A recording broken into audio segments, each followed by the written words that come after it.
our overall water utilization is very, very inefficient. Even if you take advanced countries, the amount of recycling they do and the amount of kind of, multi-use, multi-reuse Tamil text to be machine readable and translatable because of being compliant with UU code for various reasons. I don't want to talk politically here, but for various reasons, that was not quite done, and a lot of proprietary codes were used and proprietary fonts were used. My question to you is, as you know, India today holds the presidency for the global partnership on AI. So how big is the role of the states in discussions around GPA presidency? And what are the things as far as regional languages is concerned that you can perhaps put across to the central government in order to, incorporate these ideas? I must confess that we have at least not officially had any interaction yet with the government of India. So it's news to me. What you're telling me is news to me. Of course, we have some of our very fine officers now serving in Delhi, and among others, my old finance secretary, Mr. Krishnan, is the MeitY secretary. So we'll follow up with him. I don't have any insight yet. But I will say that part of the issue with regional languages is that the data set and the existing engines in English are so far advanced that it's going to take a bit of work for us. I mean, we have lots of people, we have a lot of history of the language, we have lots of data as a government, but to get all these into a digitized, machine learnable, and in many cases, voice learnable format is probably going to be one of the big manual tasks, and then even that some can be automated. I've been looking at technologies for that, but to create those data sets will be the basis for getting that level of sophistication that now exists in English into the regional languages, and it's our job to do that because we all want to preserve our mother tongue and our language.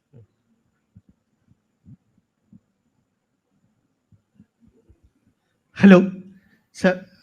So, is Tamil Nadu government taking any proactive measures? There are some instances of small startups leveraging.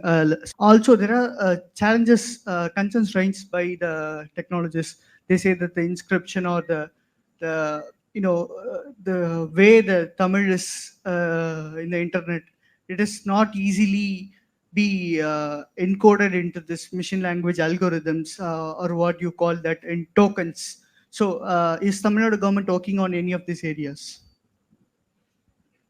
I think we are broadly in the process of coming up with some incentive and support policies in the IT overall IT space, and certainly as the IT&T CEO mentioned around specific areas like AI.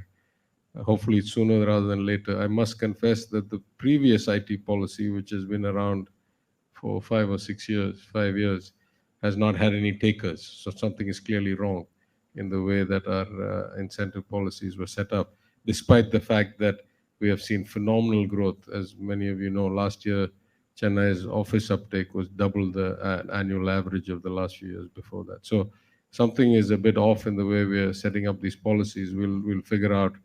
But in the case of AI companies, I think really it's about access to data, access to computing power, and then the basics of anybody else, to have a startup space, to have power, to have decent infrastructure. The second question I think is a bit more complex. Already there's an issue. Tamil Nadu was one of the early members in the UU code consortium, and we had been moving to come up with all the Tamil text to be machine readable and translatable because of being compliant with UU code for various reasons. I don't want to talk politically here, but for various reasons, that was not quite done, and a lot of proprietary codes were used and proprietary fonts were used. And so we have a lot of problems, at least with government content, that needs to be fixed. But there's a very clear solution, right? If they're all universal code, they can be translated easily and machine read easily, and the machine learning can be programmed easily. So the more we move towards the standard code fonts, then I think we'll be better off. We had to do that for other reasons anyway. We'll probably push even harder now for these reasons. Hello, sir. Sir, here on your left. That will be the last I- question. Yeah, I'm not sure I'm sophisticated enough to answer a lot of questions. Why don't we get the experts here? So anyway, Yes, the last Yeah, one. I'll yeah, keep it short. yeah. So, first of all, big fan. And we've read about how OpenAI uses a lot of water in its data centers. So if India were to, develop one of its own, and given the water shortages in the country, and especially in a state like Tamil Nadu, where we have faced a lot of water problems and like water-based disasters, how would the government go about handling those kind of situations? Yeah, I'm not sure that AI data centers are going to consume a lot more water than generic data centers. Maybe I'm not well informed, but I think we have a broader problem, which is, and I'll just take a crack at this without enough real depth. One is that data center power and water supply in general, I think, needs to be looked at both from clean energy as well as uh, our overall water utilization is very, very inefficient. Even if you take advanced countries, the amount of recycling they do and the amount of multi-use, multi-reuse, we don't do much of that at all. So our long-term solution has to be not that there's shortage of water, as many of you can tell, is that we don't store it, we don't recycle it, we don't. So we got a structural problem.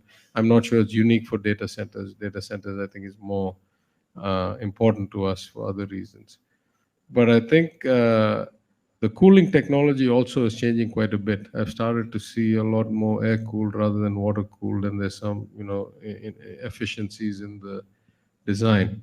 So I think the broader perspective, at least from government of Tamil Nadu's view, is that we want renewable energy and reusable cooling systems with a lot of recycling cooling systems, and that will be true for data centers as much as it's true for any other purpose. And certainly, I don't think we have a separate policy for AI data centers compared to data centers in general.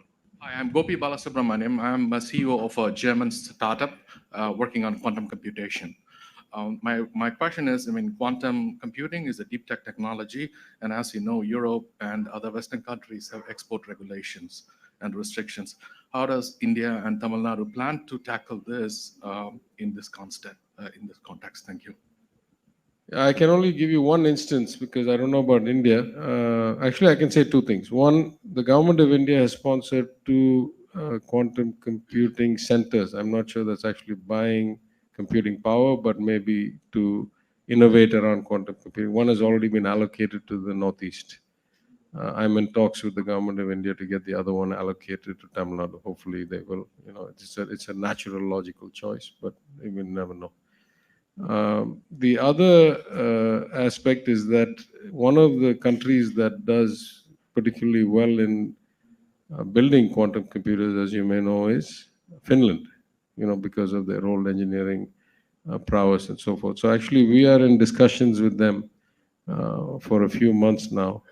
Hopefully, we'll accelerate those to see if we can procure one from Finland and use that to create some space for startups in the utilization of that and see how we can benefit the ecosystem with that.